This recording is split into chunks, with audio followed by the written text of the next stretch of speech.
এই মেঘলা মেঘলা ওয়েদারে যদি এক প্লেট বিরিয়ানি হয় তাহলে তো আর কিছুই লাগে না। এটা ভেবেই চলে গেলাম রান্নাঘরে বিরিয়ানি রান্না করার জন্য, কারণ বিরিয়ানি আমার খুবই পছন্দের একটা খাবার। এদিকে আমার ছেলে সবাইকে লেবু চিপে চিপে দিচ্ছিল যে আমি লেবু চিপে দিই, তোমরা আরাম করে খাও।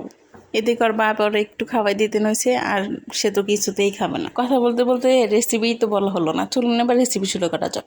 বিরিয়ানি রান্না করার জন্য আমি প্রথমে 1 কেজি পরিমাণ মাংস নিয়েছি আদা রসুন বাটা, পেঁয়াজ বাটা, তারপর নিয়েছি বিরিয়ানি মশলা এবং নিয়েছি 1 কাপ পরিমাণ দুধ।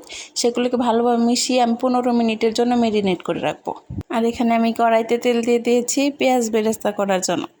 পেঁয়াজ বেরেস্তা হয়ে গেলে আমি দিয়ে দিয়েছি আগে থেকে কেটে ধুয়ে রাখা 2টি বড় সাইজের আলু। আমি সেগুলোকেও ভেজে উঠিয়ে নেব।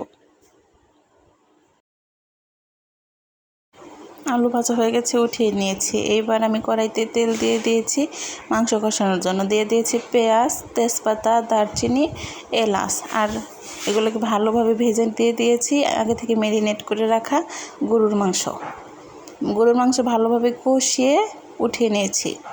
তারপর কড়াইতে তেল দিয়ে দিয়েছি পেঁয়াজ, তেজপাতা, এলাচ, দারচিনি এবং দিয়ে দিয়েছি চালগুলো 5 মিনিট ভেজে দিয়ে দিব পানি। মনে রাখবেন 1 কাপ চালের জন্য 2 কাপ পরিমাণ পানি।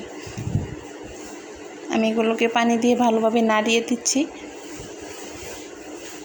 এই তো এই পর্যায়ে বলছে, এই পর্যায়ে আমি দিয়ে দেবো আগে থেকে কষিয়ে রাখা গরুর মাংস দেওয়ার পর বলক উঠে আসলে আগে থেকে ভেজে রাখা আলু এবং পেঁয়াজের বেরেস্তা দিয়ে দেব। তারপর দিয়ে দেবো কয়েকটা আস্ত কাঁচামরিচ। তারপর দিয়ে দিচ্ছি বিরিয়ানির মশলা। তারপর ঢাকনা দিয়ে ঢেকে কয়েক মিনিট রেখে দিলে এই তো রেডি আমাদের অনেক মজাদার স্বাদের বিফ বিরিয়ানি, গরুর মাংসের বিরিয়ানি। এটা খেতে যেমন মজা হয়েছে, এটা দেখতেও কিন্তু অনেক লোভনীয় হয়েছে। যারা আমার চ্যানেলটি এখনও সাবস্ক্রাইব করেনি তাড়াতাড়ি সাবস্ক্রাইব করে দাও, আর অবশ্যই বাড়িতে একবার ট্রাই করবে।